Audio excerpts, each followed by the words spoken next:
All right, so we are live for this webinar on the compressed calendar. I'm Kelly Falcone, PD coordinator for Palomar College, and I'm joined today with Dan Sourbeer. He's our vice president for instruction, our interim vice president for instruction. That's right. And he's going to be talking about what the compressed calendar is and the benefits of it and what that means for us faculty as well as for our students. So Dan, I'm going to pass it over to you with kind of my first question of what are the benefits of transitioning from this traditional calendar to a compressed calendar? Well, I think you'll see when I show you the actual calendar, but for one, it'll be an all-inclusive 16-week schedule. So actually finals are included in that 16 weeks. And this is a model that's consistent with the CSUs. And so a lot of our students, transfer to CSUs, so we'll have some consistency there. It'll be a little more consistent also with some of the schools around us, as a matter of fact. And it will include actually taking the Thanksgiving week will be completely off for instructors and students. And so what typically has happened in Thanksgiving week is attendance is really terrible anyway. And a lot of times, even their children, our students' children, our instructors' children, our staff's children will have that week off. And a lot of times they're having to bring their children to campus as well. So we just thought, this is a way to take care of that as well. And so, and then also the way the schedule plays out, at least most years, we'll be able to actually include a winter intersession, which we haven't been able to do for a while, as well as a summer intersession between the end of spring and the beginning of summer. And so there are a couple of things that triggered this. One was we used to schedule to the minimum hours. We're supposed to schedule our typical 3-unit class to between 48 and 54 hours. And we traditionally scheduled at 48 hours. And when you include the holidays, Monday and Friday holidays, some of the classes weren't reaching that minimum of 48 hours. And so we had to reassess our calendar. And so that's another change, is that we're actually going to be scheduling to the maximum instead of the minimum. It will be 54 hours for a typical 3-unit class. And anyway, that actually creates more instructional time. And I think that's a real benefit for instructors. I think instructors like that. I know I would have liked it when I was in the classroom. And I think it's good for students too. So be able to have a little more time to actually teach your material, or for the students to learn the material. So there are a lot of benefits. And then also I just wanted to touch on one thing that you had just said before, and you said inconsistency, because I was looking on a list and it looks like I would say about 50% of the California community colleges are on the compressed calendar. So This isn't something that's new, but really something that a lot of people have already done before us. And I think actually all of the San Diego City colleges and Southwestern are all on compressed calendars. Exactly. So I see what you're saying with consistency of having the same scheduling around San Diego is probably really important. Right. And, and our students, we like to think they're exclusively going to Palomar, but they may not be necessarily. So again, it gives a little more consistency in what they have to deal with. All right. And I think the winter session is super important. So that gives another time to take another class in between fall and spring. Right, and it gives us an opportunity to earn a little more FTS there, if we're a little low, but have that opportunity. And then also, as we go to it this first time, some of the calculators are a little differently. And if you remember the webinar we had before, if anybody saw that webinar on how to calculate FTES, we'll get a little bit of a bump in FTES actually with this new calculator. And so does that mean more money to the school, right? Yeah, so it'll generate a little more revenue. If the number of sections is all equal and that kind of thing, we actually get a little bit of a bump in FTS this first time through. So, okay. So that we'll see how that plays out. Awesome. So I think next, now that we know the reasons why we're transitioning from traditional to compressed calendar, I think I'm going to pass it over to Dan, and he's going to actually take us through what the calendar looks like. So what our start dates and end dates are going to be, and then some of the scheduling blocks, because I know there's some concern over how the classes are scheduled. So there's kind of weird start and end times and kind of weird blocks. So he's going to go through the calendar itself, as well as some of the common scheduling blocks that we're going to see. So I'm going to pass it over to Dan. All righty. So looking at the academic calendar for 16-17, I'll scroll down here a little bit. And are you seeing this, Kelly? Yes. Okay, good deal. Okay, so if we look at the fall of 16, so our start date will be August 22nd. And again, it's a 16-week calendar. And so as we go down to November, you'll see that we actually have that week, Thanksgiving week off. We'll finish December 17th. And then again, when we look at the spring schedule, we start spring schedule actually late in January. So we'd start the 30th. And so that'll give us 4 weeks for that intersession that I was talking about at the beginning.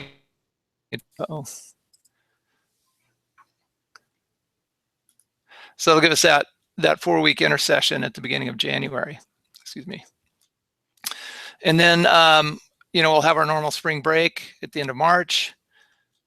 We finish a little later in May than we traditionally have, so we'd finish the 27th. The summer schedule for summer session will begin the 26th of June, but again, that gives us a 4-week intersession in June. So, if we're a little bit below our FTS targets, then we have an opportunity to pick up additional FTS in those gaps. Okay.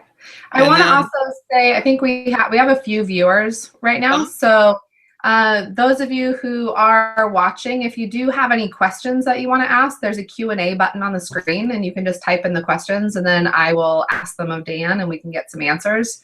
So feel free to ask us whatever questions you need to, or you can also send me an email, kfalcone@palomar.edu, and I can pass those questions along that way as well. Back to you, Dan.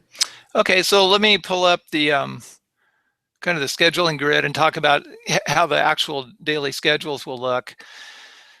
And so a lot of this, really all this has been determined by the Chancellor's Office, and I want to give Richard Laux a tremendous amount of credit. He has put a lot of effort into this, and and he really works with the formulas with the Chancellor's Office.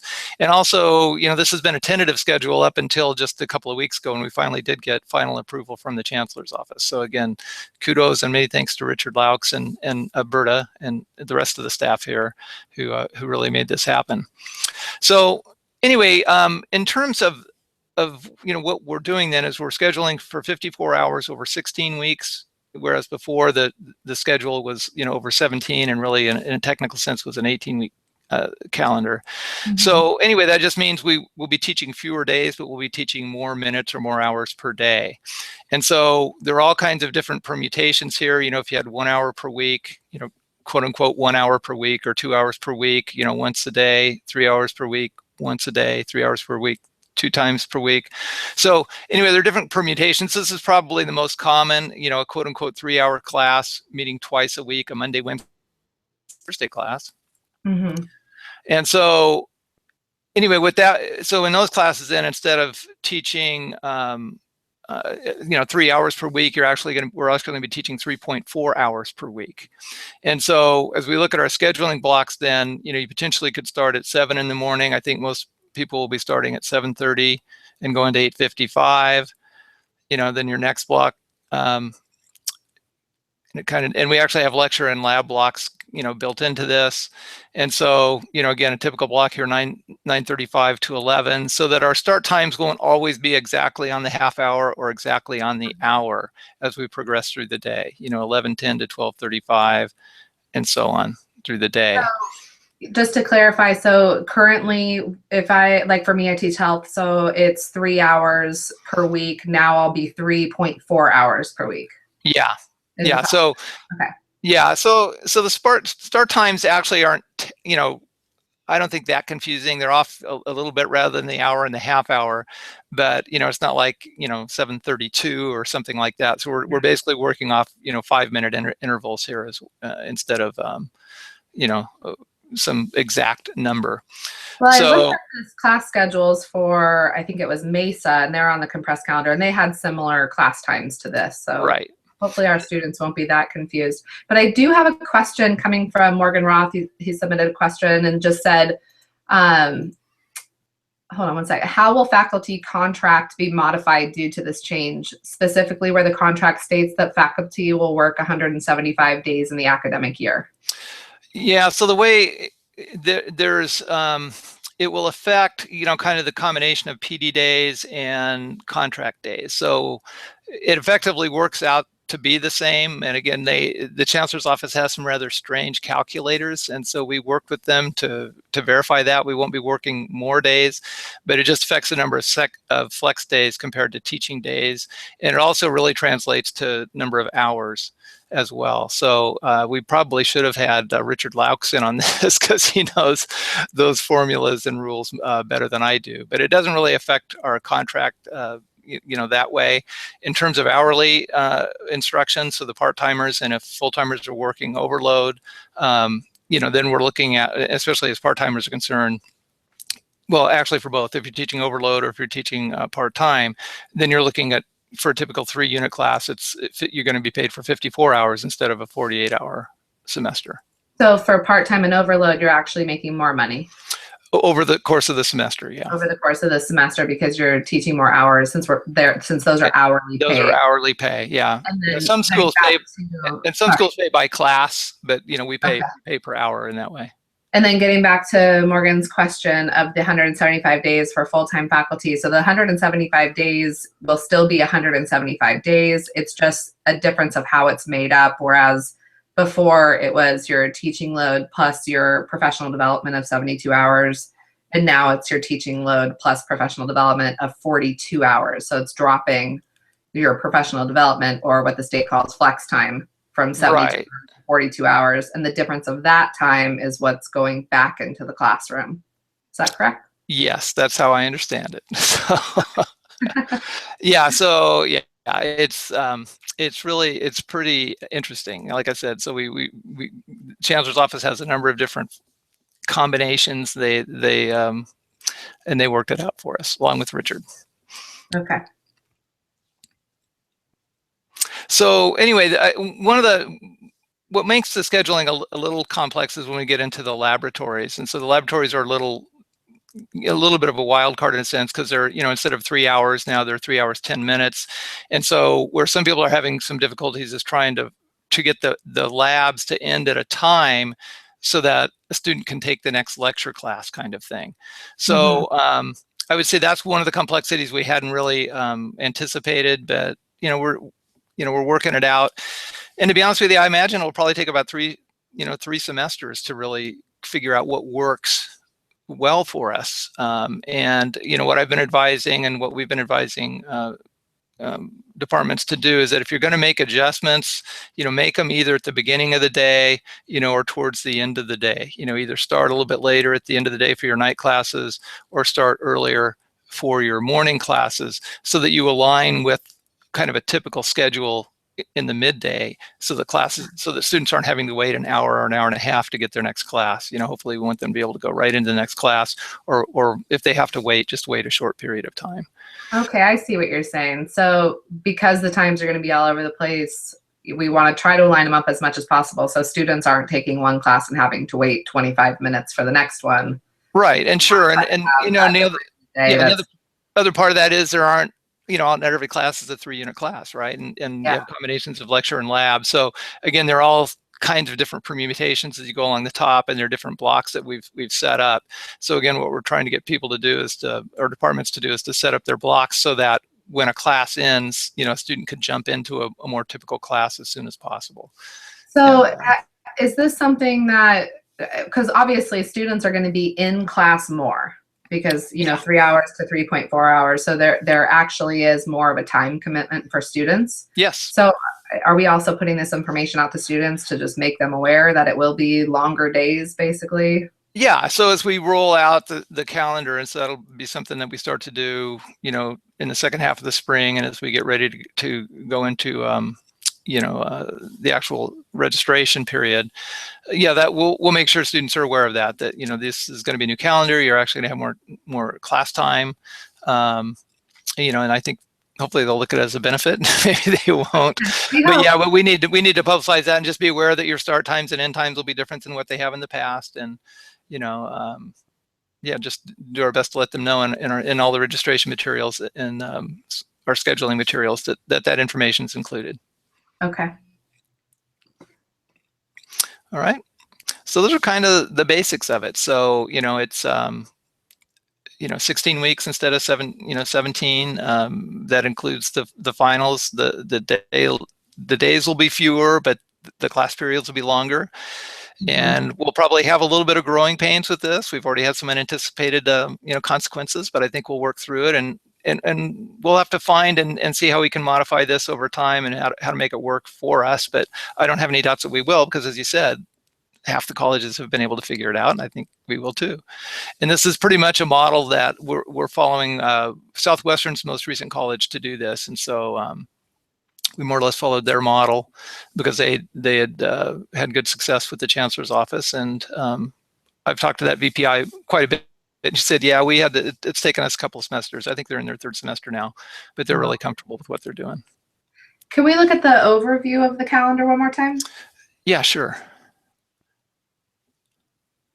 Let's see here.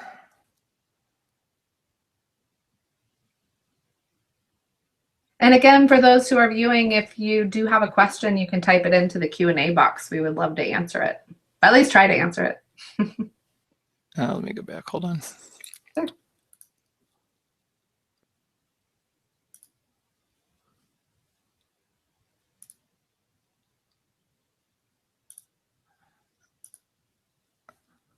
Found it.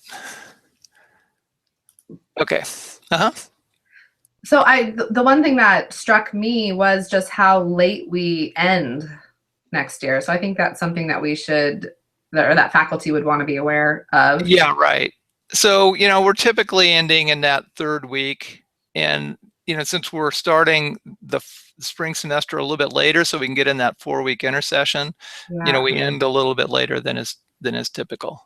So or it's typically been our history. Down, because I think it ends up saying, so it's really the last week of May now. So it's actually the end after Memorial Day.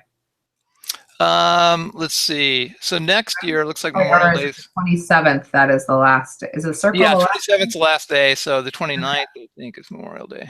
Yeah. So we end the weekend. So Memorial Day weekend, essentially, we end. Yeah, and calendars change a little bit, obviously, from year to year. So there may be some years where we can't fit in that both intersessions. So we'll see how that works out. But that's our goal. Most years we'll be able to do that. So I thought that was just an interesting change. It really is a big break in the winter session. Yeah, between ending fall and beginning spring, you really have pretty much the whole month of January. Yeah, plus 2 weeks in December. So really you're looking at a 6-week break, and it kind of depends on your history, but I used to teach in a situation like that, and it was really a great break. You totally refresh, during that winter break for sure, and you're ready to come back. And then if you're, we've had requests in the past about what about intersessions, and rather than having a really a 2 or 3 week intersession is not very practical, and a 4-week won't work for every discipline, of course, but it creates more opportunities for intersessions. So I think that's going to be a really good thing. Was there anything else you wanted to add? I don't see any other questions coming in, and you pretty much covered a lot of just the basic information. For those there's a couple more people that just joined us. So in the beginning, we talked about just the benefits of actually going to a compressed calendar, which would be consistency. So we're similar to other community colleges in our area and the CSUs. We have Thanksgiving week off now, which, Dan, I agree with you. I have a whole lot of students that miss during that week, or their children are off, so they have a hard time getting childcare. We have the winter session to be able to offer classes. Hopefully that will help with our enrollment management issues, if you will. Right. And then we have more class time. So those are all really good benefits. Obviously there's some issues that we have to figure out and work with just differences in class schedules, but hopefully that will be pretty smooth for us. And then the other thing too is it allows us to be in compliance with the minimum hours without kind of the oddball schedules we've had, with the hanging Mondays and those kind of, and the non-instructional days and some of the odd things we've had to do, to make it work currently. So I think we'll have a more consistent schedule. Again, the first time or two working through that first year will be a little odd for those of us who are used to the longer schedule, but in a year and a half, 2 years, this is just going to be normal for us. Yeah, absolutely. All right. I don't see any other questions. Do you have anything else that you want to add? Is there anything I don't think else so. that you're working on, or? Well, you know, with the scheduling, I really have appreciated everyone's patience, and you know, we're getting close to finalizing that fall schedule, and then, you know, like I said, if we can get this to next year and get through next year, then this just becomes routine. It becomes our normal cycle and our normal calendar, and I think we'll be really comfortable with it. I'm looking forward to it. I think it's going to be a nice change, kind of an interesting change, a fun change. I think people appreciate the breaks we have built in there, and I'm looking forward to it, actually. So when do you foresee the finalizing of fall schedule to come out? I think a couple of weeks we'll be ready to go. Yeah, so I'll meet with the deans on Tuesday, and hopefully we'll have some final targets that day, and then they'll go back, work with the chairs, kind of finalize, hopefully by the end of the week, maybe the week after that. But hopefully within the next 2 weeks, we can put the fall schedule to bed. I do have one more question, and this kind of came out of a meeting I had earlier today. And there was concern that one department wasn't able to find the classrooms that they needed because of the overlapping. Well, right. I think we're okay. I mean, you know, Rebecca Diaz works on that. I think I haven't really heard any concern. It takes a while to find, you know, our quote unquote orphan classrooms anyway. And, you know, she's a one-person show there, but I think we're going to be okay. Okay. Yeah. Cool. I think we're going to be okay too. All right, good. I'm glad somebody else thinks so. But, you know, when I first heard that we were going to this, I thought, what are we doing and why? And yes, it sounds great, but I'm not really sure about it. And then I realized that there's so many other schools that are doing this, that we're not alone. And really, we're just starting to point in on what other people are doing. So we're not the first people that are attempting this change. We're really kind of starting to do what a lot of other people are doing. So I'm not as concerned as I was when you first talked about it. No, like I said, I really think we're gonna like it. I think we're gonna like it a lot. I think the students are gonna like it. So I should just end on this very last question that came in, which really isn't a question.